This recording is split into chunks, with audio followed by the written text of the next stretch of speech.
Yeah. Recent build pretty much is everything is up to date in terms of Rome. Just announced this week, so it's the right civ to try out right now. Yeah. And what I really like about this situation is Rome has spawned in the middle of a continent. No sea coast in sight. We're right in the middle of a big Pangea map, and we have potential enemies on all sides of us. Okay. And so what I'm going to do first is I'm going to kind of review the diplomatic situation that we're in, and then we can figure out what our plan of action is going to be. Yeah. So if you look at where we are, we actually have a bunch of units spread out across this 3-city sort of triangular empire that we've developed.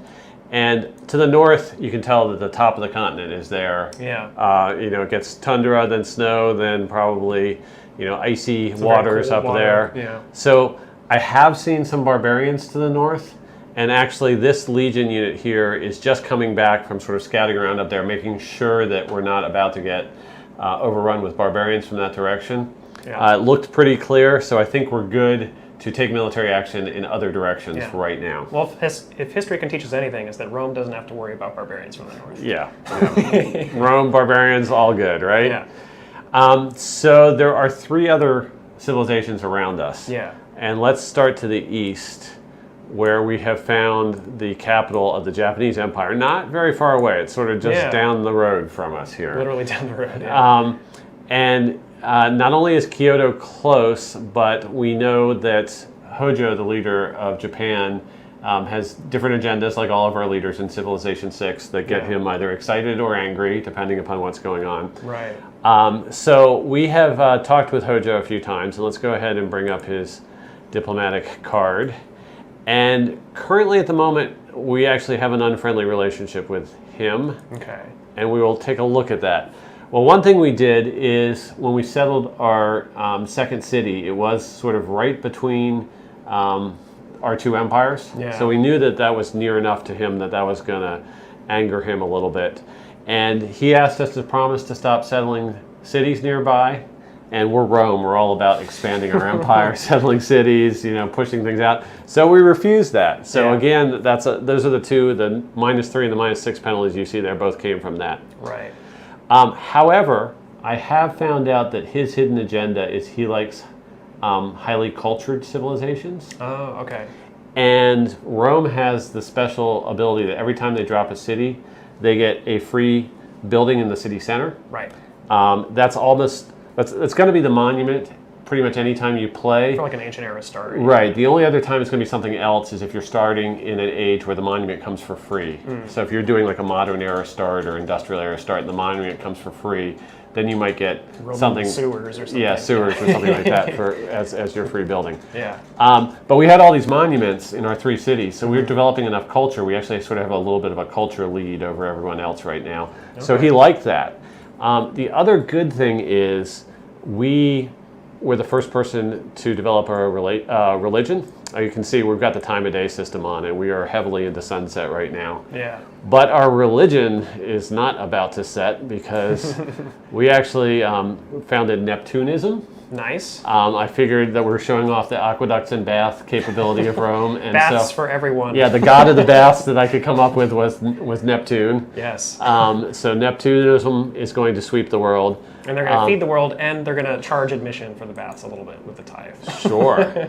And we're in 4 cities, and the other 2 religions are only in 2. So the reason that's a factor is the Bushido agenda that Hojo has is he likes to see civilizations that have culture and faith to go along with their military prowess. Yeah. And I've been building up my military, but I also founded a religion, and I also am pretty good on culture output. Yeah. So I'm actually thinking that long term we're in pretty good shape with him. He's unfriendly right now, but I don't think he's a big problem. Yeah. The other diplomatic situation we have is off to the west somewhere, and I haven't found out where. This is the civilization I just ran into. Here's a German scout, and so that's how we made contact with Germany. He came in from the west here, and past so Toronto, I'm thinking somewhere past Toronto is the Germans. Gotcha. And before I had met Germany, I went ahead and befriended Toronto, and we're now suzerain of that city-state. Toronto has a really nice, unique bonus that long-term will help us out with the industrial zones and entertainment complexes. Yeah, especially if we have a lot of cities, as Rome is very good at doing. Right. So I figured, well, let's get an early lead in sending envoys there. So at the moment, we're the only civilization that's sending anybody there. We've got 4. So Perfect. I think we kind of have them locked down right now. Yeah. But unfortunately, as soon as we met Barbarossa, he's like, I like to conquer and kill city-states. What are you doing trying to befriend them? So I think long-term, he might be an enemy. But we sort of have met him recently enough that I think our relationship's still neutral. Gotcha. He is getting a little bit angry about our city-state activities already. And the different governments, looks like, yeah, he is an autocracy. What government did you end up going with? I am in an oligarchy because I wanted the military bonuses. Yeah. Oligarchy just gives you a straight-out combat bonus while you're in it. Right. It sort of represents that. We look at the oligarchy, the sort of Sparta is the model for it, but it sort of fits the early Roman Empire pretty well, I think, as well. So that's what I went for. So those are our 2 kind of off to the left and right neighbors, and I think we're okay with them for the moment. But we have to be careful not to do anything that's going to like set off a whole bunch of warmongering, because we're in a really bad position if all 3 of those guys come after us at once. Getting up on us, right? Yeah. However, we have a pesky neighbor to the south, and you can see just by the number of warriors and scouts that are roaming around that Greece has just been this spreading amoeba. Their cities their capital of Athens is down here. They've dropped 2 cities, and they've been kind of like scouting around our lands all over the place. They're up to something. And they're definitely trying to expand quickly, but on the same hand, they're not really backing it up with any substantial military force. I have not seen a hoplite yet. So the chances that they have some hoplites, yeah, that's probably true, but they're just sending warriors around us. I actually was really coveting this nice city location It does here. look like a great spot, yeah. It's got some luxury resources. Some wine, There's which you don't. wine and tea. Yeah, I don't have wine yet. In general, Knossos, I think that should be a Roman city right now. Yeah. So we're going to take our legions for a test spin, and we're going to head towards Greece. And what we're going to do is think first about when we should declare war.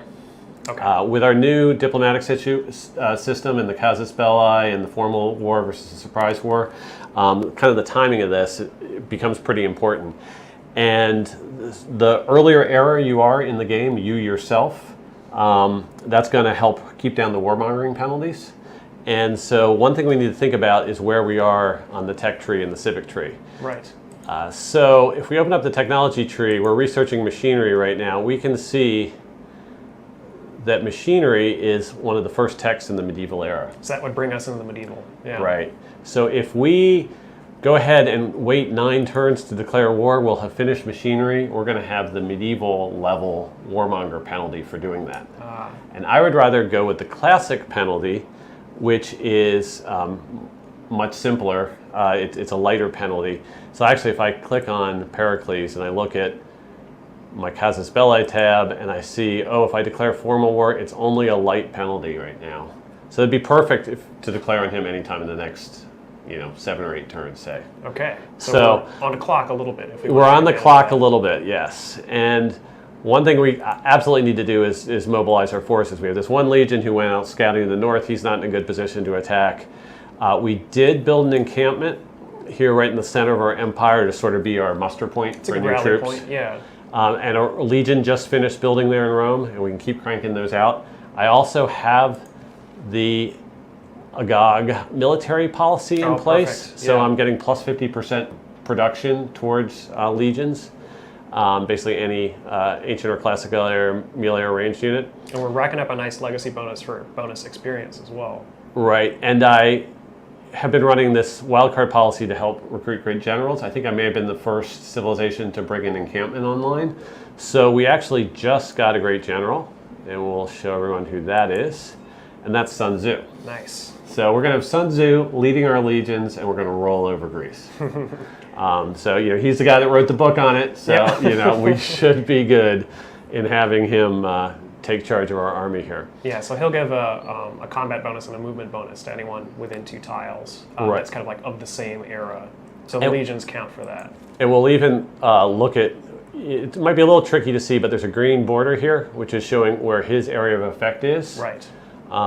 There's also the blue movement border, but basically he's giving both these legions that are within 2 an extra movement point right now. Mm-hmm. That's one of the things I really like about Great Generals is, you know, when all your units are moving faster, you're just getting across the map through terrain, through choke points, everything like that faster. Great Generals are a great way to do that. Yeah.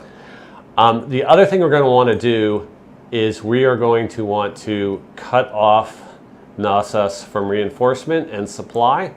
And basically we want to show how our siege mechanics work in Civ 6. So one thing we want to do is get zone of control around all 6 hexes of that enemy city.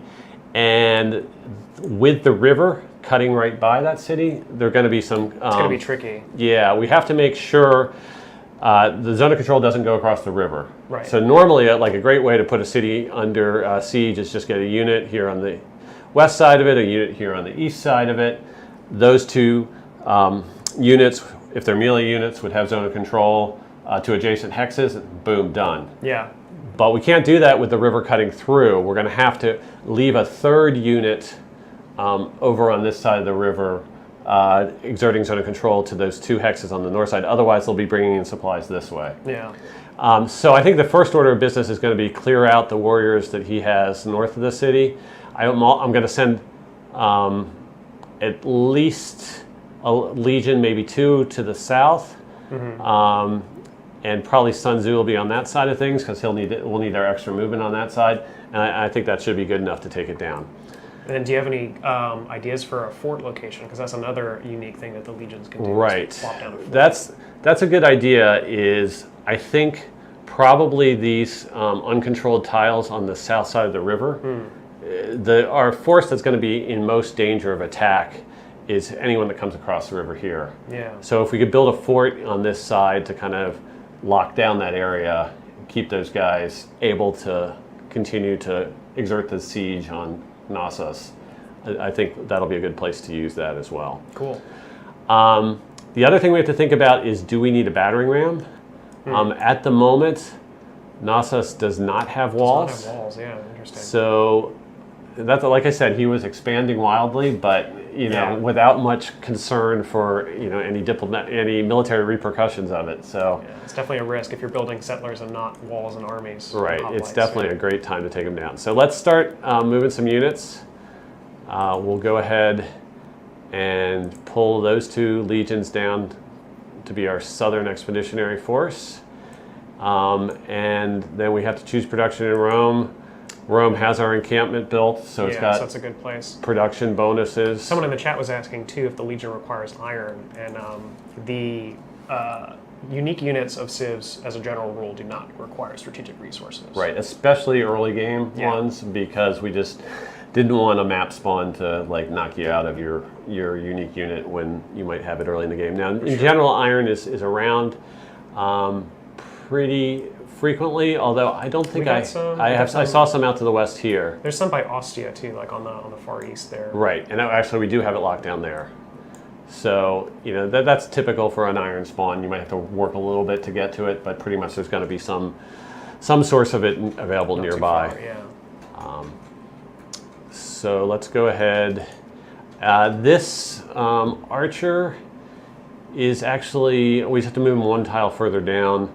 I'm not going to move him down yet because there are border wardings that can trigger. Once we get our military too close, Greece is going to ask, are you declaring war or not? Yeah.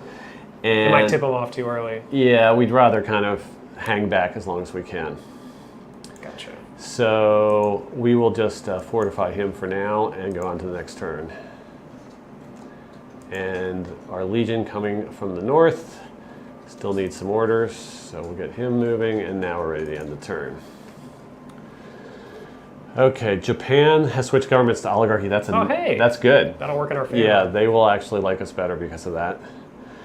Okay, and Greece is going to the medieval era. So luckily the warmonger penalties don't go up based on your target. It's based on you. Based on how civilized. But we know that they're actually very close to where we are. They actually probably have like a 7-turn jump on us because it's going to be 7 turns before we get to that era. So they might have crossbows depending on how they entered the medieval era. Yeah. We actually, the other thing we can look at is like, I noticed Greece with their rapid expansion was doing real well in the score. So we've got 100, yeah. but they're up at 112, and we're just playing on Prince difficulty here. So, theoretically, I should be keeping up with the AI pretty well on this difficulty level, but their sort of rapid expansion strategy gave them a quick early score that we're going to have to... For now. Yes. have to limit. Yes. Okay, so next turn, let's just move Sun Tzu one tile so his companion can catch up. And he's got a new trade route. Do you want to talk a little bit about how some of the trade benefits of the Roman Empire work? Yeah, sure. So their unique ability, All Roads Lead to Rome, does two things, actually three things. Every city that you found or conquer, so if we get Knossos, we'll see this, gets a free trading post and a free road to Rome, if possible, if it's within trade route range. And what that does is trading posts are part of the trade route system, and each trading post you have, normally your trade routes can only go 15 tiles over land, but if they reach a city that you have a trading post in, they can sort of refuel their range and go another 15 further. And every trading post you pass through in a foreign city will give you a little bit of extra gold. So if you have like a really long Silk Road type route that passes through a lot of different cities and you've traded in those cities before, you're going to make a lot of gold. But normally, trading posts in your own empire don't give you any profit. They'll help you get further, but Rome's special ability also, if they pass through their own cities, their own trading posts, they still get that extra gold. So having a really wide empire as Rome, you can still have these internal trade routes that will be making you gold, whereas normally you wouldn't. Okay, and so we have a decision point with the new trader we just finished building in Ostia where we're going to send him. Right. There already is a trade route between Ostia and Rome, so I can't send a second one there. I don't want to send it to a Greek city because we're about to attack Greece, right. So we'll probably just lose that one. Get bounced right back, yeah. And I'm trying to sort of stay, I think there is a city-state that might have a quest for me to send them a trade route, but I'm trying to keep the number of envoys I'm earning down because there are all these players who are real touchy about city-states.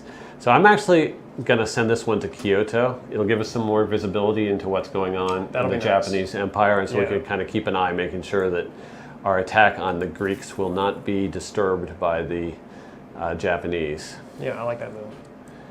And, okay, so we're getting close to the river where we want to cross. Let's just move these guys one more tile down. Hopefully we won't trigger the border warning. Border warning. And now we have a production decision in Ostia, and this is a great time for us to talk about city growth a little bit. We're going to show it more off when we get to the Congo game. Sure. But Ostia's at a situation where it's housing, it's a population of 5 and it only has 6 housing, so it's starting to get near its housing cap, and that's going to be kind of a concern for it going forward. And luckily, as Rome, we have our wonderful baths that sort of make that really not that much of a problem for a lot of cities. Yeah. So we're going to go ahead and start building the bath. You notice it takes a lot less time than most districts. That's a special thing with the because of our unique district. And we have, it's a little tricky to see here at night, but this is obviously going to be our best tile for it because it has the lowest yields. So we'll choose that one. So basically we're going to divert water from the river back upstream into the city to fuel our baths. And so let's kind of talk a little bit about the details of city growth. Yeah. We have a panel that sort of helps you with that. These are the city details panels. There's one on growth, there's another one on all the districts and buildings in your city, and a third one on what's going on with religion in the city. But just to go through the growth one, I like to think of city growth as having a 1, 2, 3 rule. Okay.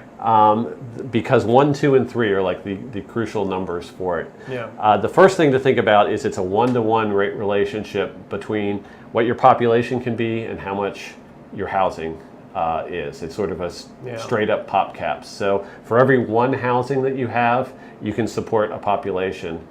As it gets close to that cap, it's not a hard cap where it just cuts off and you get no growth after that. It starts to slow when it gets within 1 of it and then gets really slow above that cap.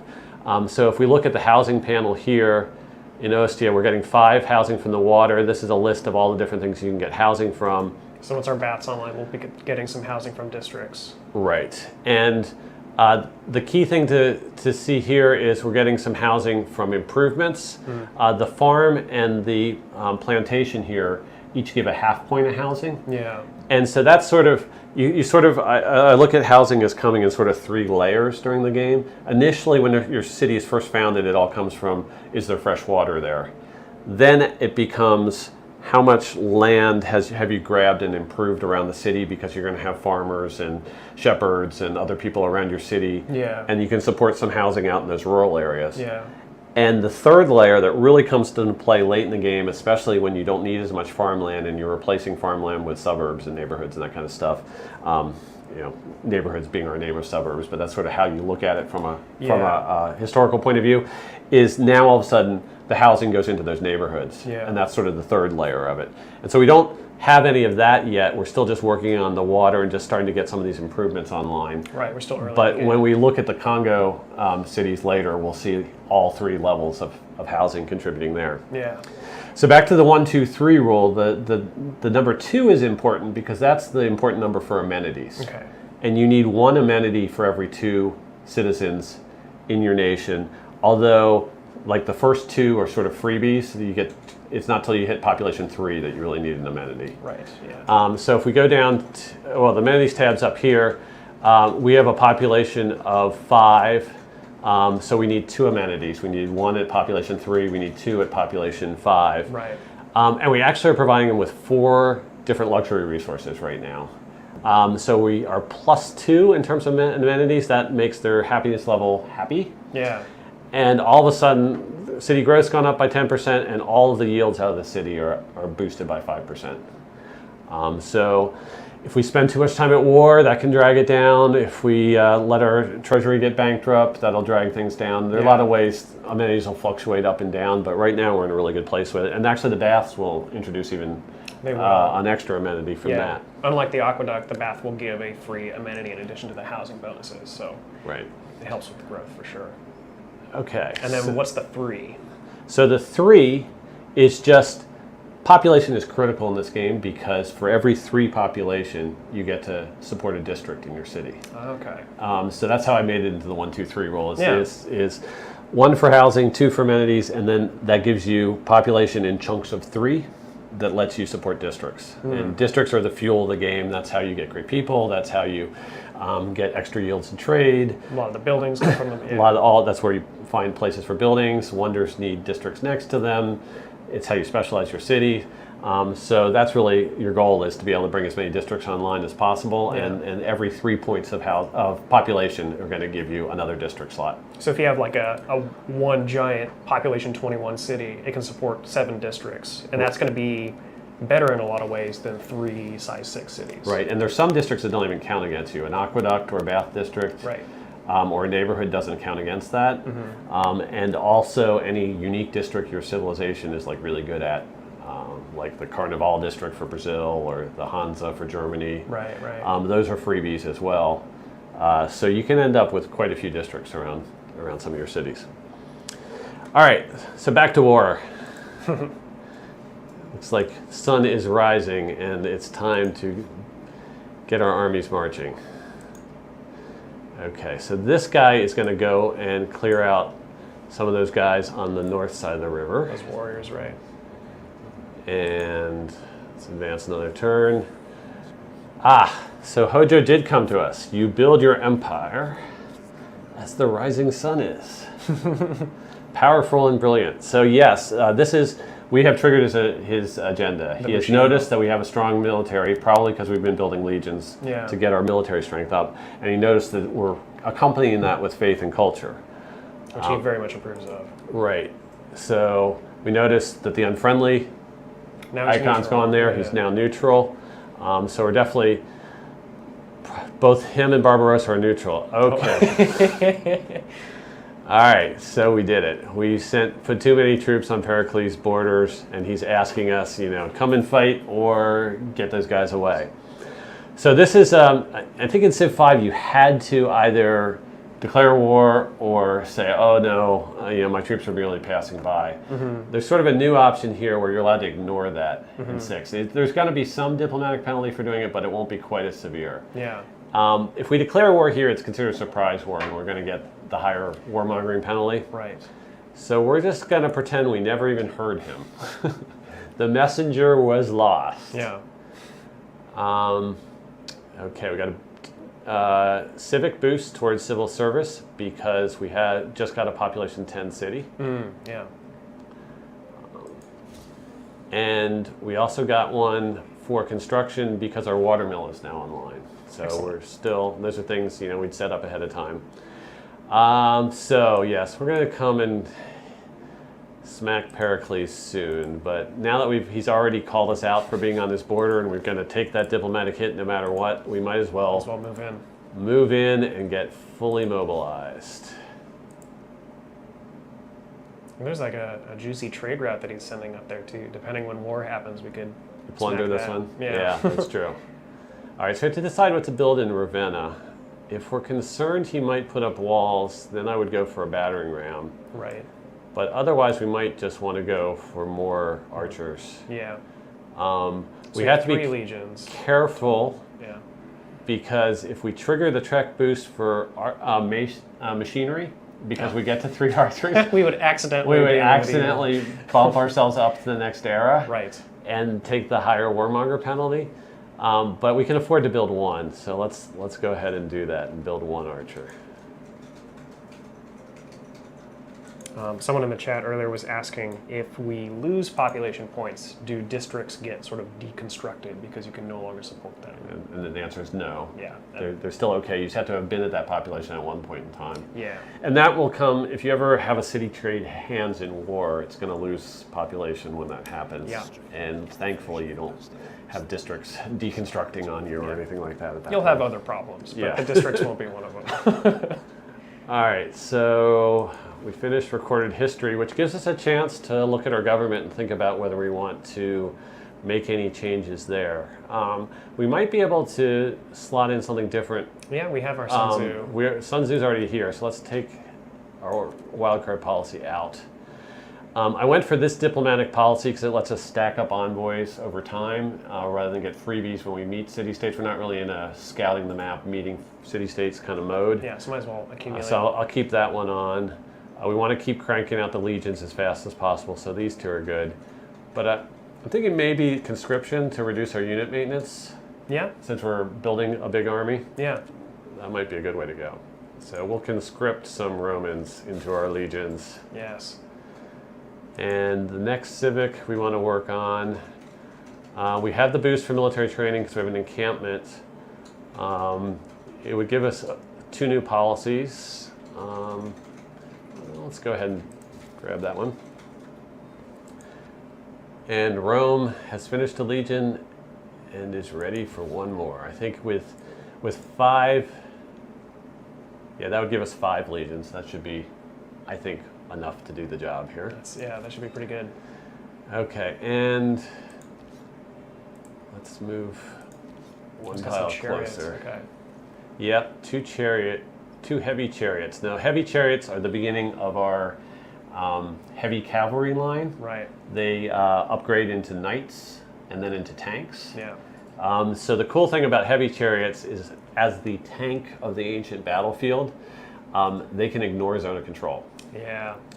So I don't think that's going to come into play here. It's useful if you're trying to infiltrate in through an enemy's line and get some flanking bonuses so you can skirt through them. But he's on the defense this time. He's on the defensive. I don't think it's going to be critical, but it's kind of a cool little point about the heavy cavalry line. Yeah. Archers and all those ranged units do not exert zone of control. Yeah. And then the heavy cavalry line ignores zone of control. So there are a lot of, and then rivers block zone of control. There are a lot of cool little twists to how the zone of control rules work in Civ 6.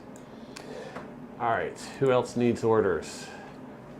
Okay, this guy is right on the border. I kind of want him to rush right in from where he is, so he's going to just stay there. Yeah. And that legion could move further, but it's not going to. And this guy's going to come down and help the archer out. Archer's in position. All right, so next turn I'm going to declare war. Okay, sounds good. Okay, well, Barbarossa has noticed our surplus of tea and is offering us open borders, 14 gold and 5 gold over the next 30 turns for our extra tea. So I might as well keep him and Japan happy while we're dealing with Greece here. Yeah, that sounds good. And because we have 1 tea, we're getting all the amenities we can out of it. So those extra tea are sort of bonus tea that we can go and we can kind of wheel and deal with it's the not other players. too in Civ 5, luxury good gave you 4 points of happiness. Right. And we kept that number 4 as the number for luxury goods. But what that means is that 4 cities can benefit from each luxury good in terms of getting an amenity. Right. So it is, if you're stacking up a lot of luxuries and you're building really tall cities, all those luxuries will go to the same cities. Yeah. If you're building a wider empire, you might have a little bit more trouble divvying out amenities for everybody because your luxuries will get kind of spread a little thin. Right. Yes, like we have tea and citrus in our Roman Empire, among other things, and we have 3 cities. So gypsum over here, and gypsum over there, and tobacco tobacco as well. Yeah. So all 4 of those luxuries, they have 4 amenities to give, and there's 3 cities, so they each get 1. But if we have like 20 cities, once we take Knossos, we'll still be fine. We'll still be fine. Yes, if we start going past that, then we're going to have to spread the luxuries out. Or get some entertainment complexes going to kind of help bolster. All right, so let's see what Pericles thinks of war. War now.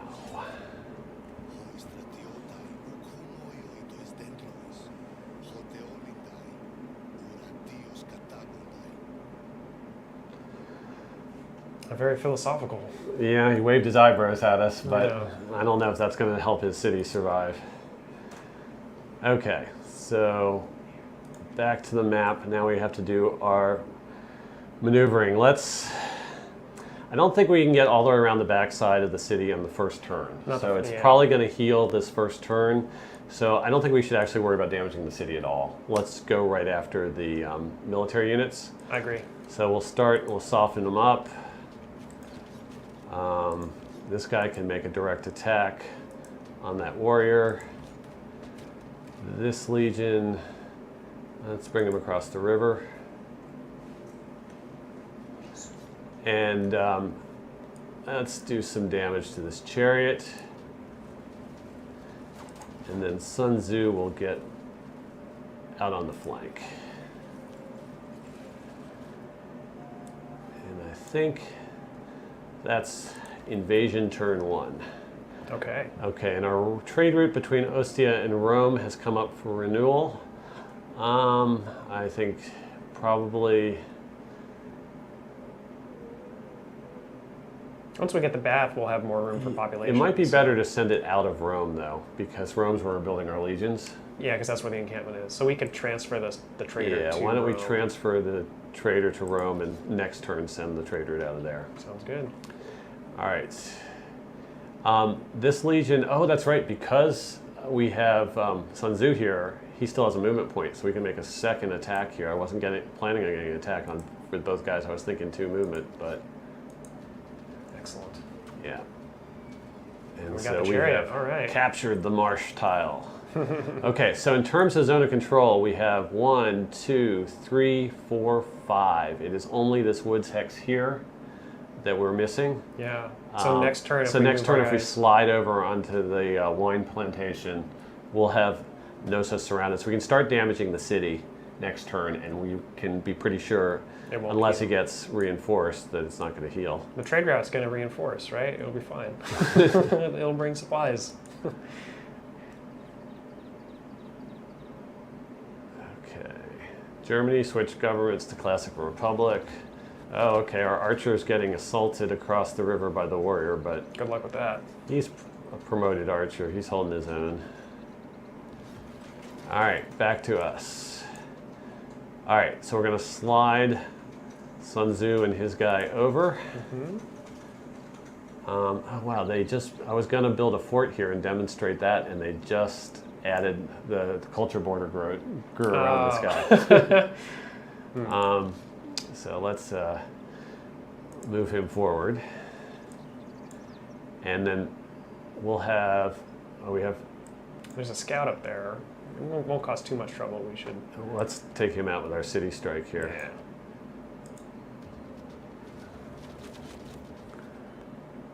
Yeah. Oh, he still lived with a little bit, so we'll finish him off with the archer. Finish this guy off with the other archer.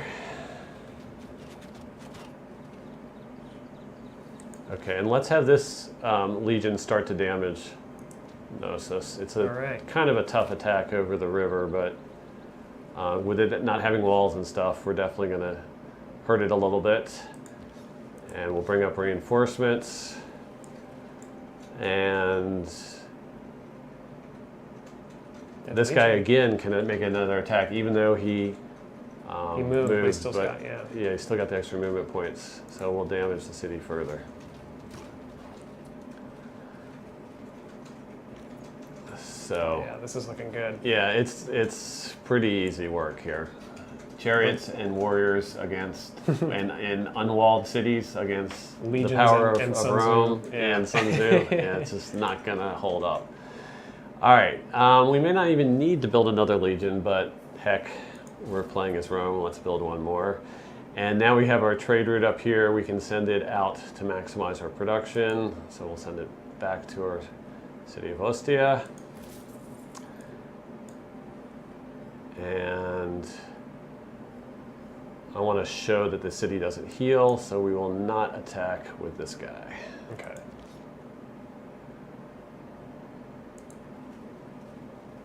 Notice all of our new units are being created in our encampment when we create them in a city with an encampment.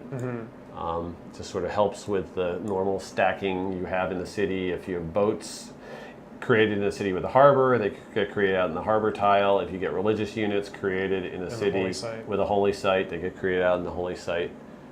We could actually demonstrate that now. We can create a new Neptunian missionary. Excellent. And he will appear at our holy site. Okay, just showing how that works. All right, so I think probably next turn we'll have it. Yep, we should. And let's go ahead and get baths online for some of our other cities as well.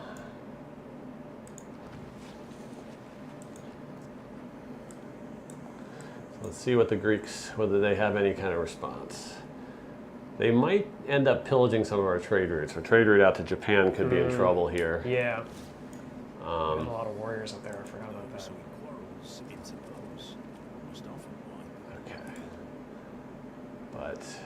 Okay, notice Knossos kept the same health, didn't advance at all because of the siege that we'd set up around it. So I think we can go ahead and finish it off. Okay. We're still 2 turns from machinery, so we're still at the lighter warmongering level. Which will apply when we take the city. Right, because warmongering penalties come from either declarations of war or from city capture. And let's let Sun Tzu do the final blow here in a night battle.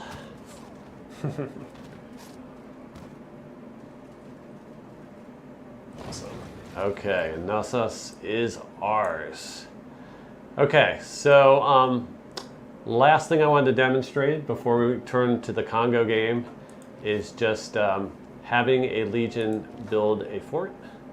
Obviously, this is not a strategic location right now. It's in the middle of my empire, but it is cool that they serve as military engineers, and they get 1 charge towards military engineering, which means you have to use it very wisely. So you would not use it in a situation like this. It's sort of like when you're pushing your empire out to its limits, and all of a sudden, like if the Greeks had come at us with 5 hoplites that they had built up, and all of a sudden we were in trouble, then we would have wanted to use it. But you can actually chop down trees if you need to. You know, any of the things a military engineer can do, the Legion's pretty much eligible to do. So let's go ahead and show him creating a Roman nighttime fort here. And unlike the builder and the military engineer, the legions do not disappear after their charges are gone. They get to stick around, so don't worry about that. Right. He won't have any more charges, but he will be quite good at combat. Yeah. Awesome. All right, so I think we're going to take a brief interlude here as we get our Congo game loaded up. All right. Oh, someone was curious about the keep city dialogue. Okay. So we have a couple. Yeah, that's choices. actually whenever you capture a city, you have the choice of either keep it, liberate it, or raise it. Right. So if we were fighting a war, like one of the casus belli is a protectorate war, or maybe you're intervening because one of your city-state allies has been attacked. If their city got captured, you can recapture it and then liberate it back to that city-state. Yeah. You can also fight wars where you're liberating. There's a war of liberation where like one of your allied major powers gets attacked and you go in and help them. Yeah, So you can give cities back to people who had owned them previously. Yeah. So that's what one of the things that this dialogue does. Right. Right. But in this case, we just want to keep it. The other thing you can do is if you ever want to raise a city, that's how you do it. Yeah. But we just want to keep the city in this case. Yeah. Now it's ours. All right. So let's go ahead and get the Congo save loaded up. All right. We got a question in from chat about luxury resources. Do luxury resources automatically spread? You want to handle that one? Do luxury resources automatically spread? Like, how are they distributed between the cities? Oh, yeah. So there's kind of this Department of Luxury Resources that every civ has. That's true. Yeah, so I think one of us wrote the code for the Department of Luxury Resources. Yeah. So what happens is every city is going to be different, right, in your empire. Like Rome might have the baths and a bunch of like entertainment complexes nearby, whereas some of your border cities might be, very populated, but not have anything kind of there infrastructure-wise. So what the sort of luxury resource governor does behind the scenes every turn is they will take a look at all the luxuries you have in your empire. So for us, it was the tea, the citrus, the tobacco, the gypsum. And each of those will give us 4 amenities. And the governor decides, okay, well, like, where should I put these in order to make people the most happy? So if you have like a very large city that does not have a lot of amenities on its own, it's going to put a lot of amenities there to kind of try to mitigate the negative penalties. But it's basically going to kind of spread them out, and it will respond like if you get a new luxury in a trade deal, or if you hook one up, the sort of governor sort of reshuffles things accordingly. Yeah, there's so many things that change with city statuses from turn to turn, especially when managing a big empire. We didn't want people to have to hand allocate these things. It would have been a micromanagement nightmare. Yeah. So the Department of Luxury Resources, I've never really had any problems with them. I've actually been pretty happy with the way they've handled things. So yeah. It's kind of nice. It does, one thing it does mean is that when you get a brand new luxury in, you don't see the effects of that until the following turn. It has to kind of go in central luxury allocation, has to go and divvy there's it some out red first. tape. Yeah. So, if Barbarossa, rather than trading for a luxury, happened to send us one in that last game, there'd be a 1 turn delay before it actually gets out to the people and starts making them happier. Yeah, but again, like one of the big differences compared to something like Civ 5 is that even though your luxuries are accumulated at the player level, these amenities from the luxuries are at the local happiness level. So they are kind of divvied up city by city. So whereas in Civ 5 you would have a luxury and it'd give 4 happiness kind of across the board. Having a luxury in Civilization 6 means you have 4 amenities to place in cities, but if you have a lot of cities, it's not going to go as far. You're not going to be able to stretch it as far. Right. So you have to make up for that with a lot of the other. There's so much going on at the sources. local level with the city growth that we've been showing you, and that cities are really dominated by their local concerns. Yeah. There's this small set of things that happen regionally with the entertainment districts broadcasting. And the Coliseum, which we're about to see. Yeah, within 6 tiles. So there are some regional effects, and then there's just at the player level, there is the luxury resource allocation. Yeah. Cool. All right, so I think we're in our Congo game, and I think we're going to swap mousing duties. All right. So since we were just talking about housing and appeal and all that good stuff, let's take a look at how our Congo empire is doing right now. So we have a lot of very populated cities. Our capital is up here, Mbanza, Congo, at 16 population, and it's 1610 AD, so we're in the Renaissance-ish era. We also have a couple trade routes going, a couple city-states. We have captured the city of Osaka up here, which is kind of cool. Or the Terracotta Army in it. Yeah, and it has the Terracotta Army there. It has an encampment. So that's a pretty cool city. And something that's particularly cool is we get to see, we have some infantry units here. They're actually corps. So this is when you take 2 units of the same type and you kind of combine them together to make them stronger. So the normal infantry unit would be, let's see, if we scroll down here. Up a little bit. Ah, yes, there it is. So yeah, infantry is normally 70 melee strength, and it would take us 19 turns. We can also make a corps or an army straight away, but it's going to take more time. But if we have 2 infantry lying around, we can combine them together into a corps, and now it's 80 strength. So it's not going to be 140, because the way our combat formula works, that would be like crazy powerful. So it's a way to make it's a way to kind of beef up a particular unit, and because it's 1 unit per tile for the most part. Of course, there's support units that can come into play as well. This is going to be a really great unit to kind of like punch through a line or like hold. Yeah, the +10 really means like he's an extra era advanced in terms of technology. Exactly. Now this unlocks the ability to form corps and army, unlocks through the civics tree, Right. so it's sort of a whole other path to get there. But it's a way to boost all your military units, on another side of the game, and then from the science side of the game. Right. Yeah. Cool. So back to our kind of heartland here. Oh, something else that's cool. We actually have a national park right here. We found it with one of our naturalist units. Where's the name? Christensand National Park. So this is giving us some appeal, some tourism, and some stuff that'll really help us. Yeah, if you look, I think Pete Murray was our one who set this game up for us. Yeah.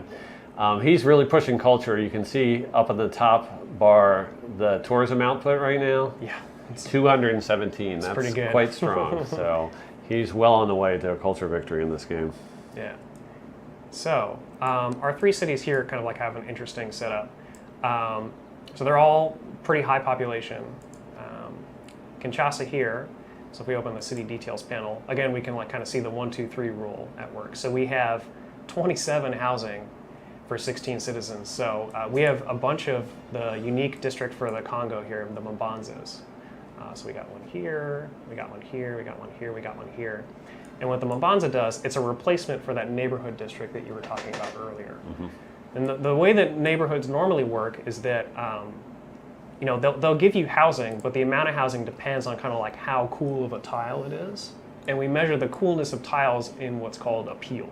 So if we look here, like the appeal down towards the bottom of that tooltip is charming. And there are different things that affect, that's breathtaking. So things like national parks, things like terrain will affect the appeal of a tile. We actually have a lens we can turn on for that. So if we look here, around here we have some very appealing tiles. Over here in the jungles, it's not as appealing. People don't really want to live there. But we're not building neighborhoods, we're building the special Mbanza district. And so the Mbanza district can only go in rainforests or in woods, but it gives 5 housing, so it's kind of like a guaranteed, pretty strong housing amount. It's like equivalent to what you get from a charming appeal tile. So it's like a well-placed neighborhood automatically, and it unlocks earlier. So Congo can start growing cities very big, very early. I'm not sure I've seen it at night before. With Yeah, all the it's actually really cool. fun little fires and Yeah. torches outside the buildings. So it's very cool looking. Yeah, so let's take a look here. So we're totally fine on housing here. We're also just good enough on amenities. We need 7, and we have 7, so that's fine. 3 of them we're getting from that Department of Luxury Resources that I was talking about. Notice you're getting 1 from a national park. We are. It's near enough that it's giving you 1. I think Kristiansand, which is the city that's hosting the national park, should be getting 2 from the national parks. Yeah, we can take a look at that. Yeah. Sure enough, yeah. But Kristiansand also is not quite as happy. They also have 7, but they need 8 because they're a little bit bigger. They're getting 6 from Luxury Resources, which is great. The department's like, okay, you need a lot because you got this -6 from war weariness going on. Okay, and interesting. I can explain exactly why they have the -6 from war weariness. Yeah. Kristiansand, that's not a Congolese name. It's not, is it? So I bet if I asked Pete right now, he would tell us that he conquered Kristiansand. Pete, were you bad? From maybe a Norwegian bad. player earlier in the game. And because of that, those people are not native Congolese. You mean these Norwegians down here? The ones that are... Yes, exactly. Those Norwegians, exactly. Yes. So because a lot of the population of Kristiansand is not native Congolese, they're going to be they're going to be kind of the first people to get upset with the government. That makes so sense. if the government has been fighting a few too many wars for their taste, it's going to be those people that are going to suffer the war weariness first. Yeah. So you're going to actually have to watch out. If you're a big warmonger, the cities that might revolt out from under you because of a lack of amenities and things like war weariness and bankruptcy building up, those are the ones that you have captured since the start of the game. So that's Right. So that's one gonna stick advantage to founding cities yourself rather than just try to roll over everybody in the game. Some people say, well, I shouldn't build a second or third settler, I should just go conquest right from the beginning. Yeah. But there is an advantage to having sort of native population cities, Right. in terms of like the way war weariness gets absorbed. Gotcha. Yeah, that makes sense. Another thing is, so housing here, we don't quite have as many Mabanzas coming for Kristiansand here. So we have 18 housing for 17 citizens. And so because we're close to the cap but not quite at it, we're actually growing a little bit slower. People are getting a little bit more crowded. And then if we go over to Mabanza, Congo, our wonderful capital here, again, we're good on amenities. And it has no war weariness because it's our capital. They've been there since the beginning. But we are at the housing cap. We only have 16 and we have 16 citizens filling it up. So our population growth is slowed even more. So if we wanted to improve this, these would be some great spots for some Mabanzas here. Again, with the appeal lens, we can see all this red doesn't matter because we could just drop a Mabanza and they'll be perfectly fine. Right. And actually an interesting point, so the Mabanzas down here, they're actually really high appeal tiles, so they would have been great neighborhoods, and I think the neighborhoods would have actually given some more housing. Yeah. But the Mabanza just kind of gives a flat amount every time, in addition to other... Congo is absolutely the great civ. India's good because it is a unique improvement that gives housing, but having a district that just is really good at housing. Congo was famous for having a huge city in the jungle in the Middle Ages when the Portuguese first found them, and so that's sort of the bonus that the historical tie that we've been playing up with them is that they're the empire that's really good at growing large in terms of population. They don't have to worry about population limits at all. Yeah. Another thing that's giving us some amenities is we have built the Colosseum wonder right here, and here we got the Hermitage under construction, but what the Colosseum does is gives us 3 amenities for all cities within 6 tiles, which is actually all 4 of these guys. 1, 2, 3, 4, 5, 1, 2, 3. Yeah, so the Colosseum is actually really, really greatly placed. And I think it's actually close enough if we took this Norwegian city later, 1, 2, 3, 4, 5, 6, they would have circuses as well. So the Department of Military Planning and Circuses has been working on this, I see. Yeah, I think these Congolese heard about our Rome game and they want some Rome for themselves. Well, actually, one thing to do is pull up the victory screen. Let's look and see how close we are to victory in this game. Sure. So we're leading in science and culture and domination, but Scythia is leading in religion. Scythia, what do they do? So let's you want to briefly take a tour through each of these just to see which one we're closest to? Sure. Yeah. So so science. Let's take a look. Actually, let's take a look at score too. The time victory. Oh yeah, we're actually doing really well with the score. Science, nobody has launched a satellite yet. 1610 AD, very surprising. But before anybody's taken the first steps, these rankings are based on. Civ fans will recognize the sort of pointiest sticks screen kind of reflected here. So we have a lot of technologies researched, and we see our science per turn, our culture per turn, and we get that really high tourism. So let's take a look at that. Yeah, it's sort of like the pointy stick screen is sort of available to you at all times here. Yeah. And replaces a lot of what Civ 5 players used to pull out of the demographics screen. Right. But this is sort of like a little bit more directly focused on victory paths. Yeah. It has a lot of numbers right at your fingertips. Here's the culture victory screen. So you can see we actually are well on our way. We have 49 out of the 66 tourists that we need. And we can actually see where those tourists are coming from.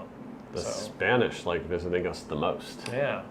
I'm not even sure where Spain is, but obviously we're doing well with them. We have a trade route to them that's helping boost our tourism. So a lot of the same kind of factors that were in the Brave New World tourist victory are also computed in terms of how your tourist output attracts people in from other nations. Yeah.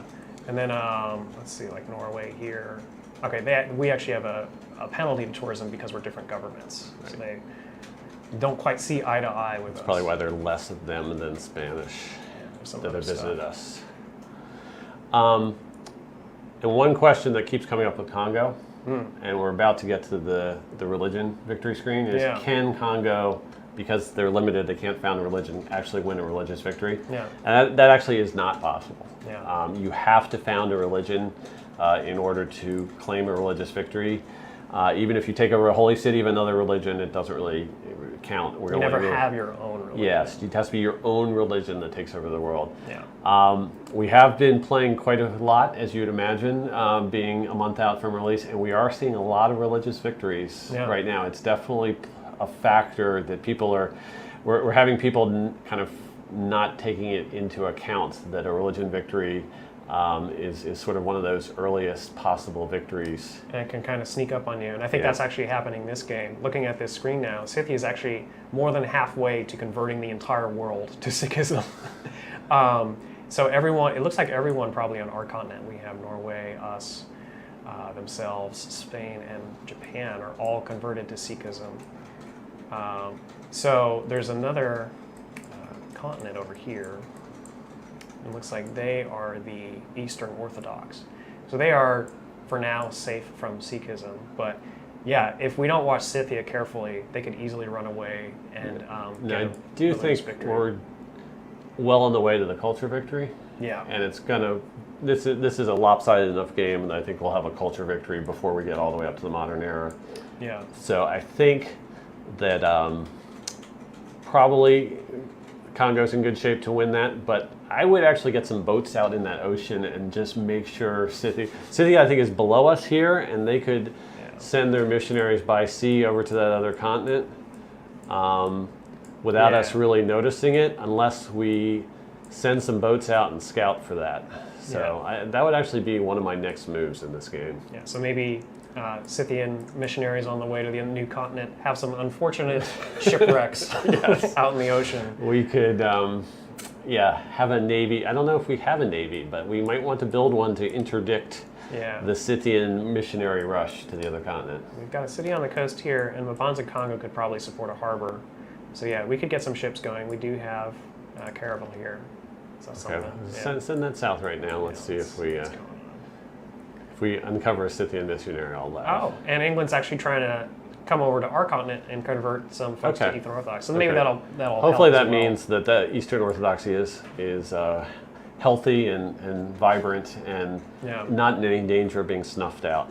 Yeah. We are actually noticing the Scythians are doing quite well in religion. They have the Kurgan unique improvement. So everyone thinks of Scythia as the early game rush wonder with their horse archers, but the Kurgan is actually quite a good faith generation spot. They've got 2 Kurgans there right next to a pasture. Yeah. Almost all their Kurgans are next to pasture. So they're all, instead of giving +1 faith, they're only they're going to have +2 faith from each of those Kurgans. So that's like a couple extra holy sites. Yeah. And then they have looks like Hagia Sophia down here. Okay. Yeah. So the AI did quite a nice job of setting up a dangerous Scythian religious game, as well as, I'm sure they pushed the horse archers out as well, like they always do. Yeah. So yeah, we got to keep an eye on them. And it's funny because as Congo, you can't win the religious victory, but you sort of have this interesting dilemma in situations like this where you don't want someone else to win the religious victory, but if they're spreading their religion enough and they spread it to you, you're reaping the benefits too. So everything that Sikhism is giving to Scythia, it's giving to us now as well. So we should look at what that is. Yeah, let's check out Sikhism. Founder Scythia, 28 cities. Yeah. Okay, so we have. Oh, this is actually probably, depending on how many relics we have, we'd probably be getting a lot of faith and tourism. Right. So that probably helps us. We can construct Watts. And actually, that +62 gold per turn, some of that's coming from the church property belief, because there's gold. Yeah, it's probably being counted in our cities. Yeah. For every city following. That's great. Yeah. All right. Very cool. Well, I think we're about at the hour mark. So that's sort of kind of the combat tour with Rome and the city growth tour with both Congo and Rome that we wanted to give for today. So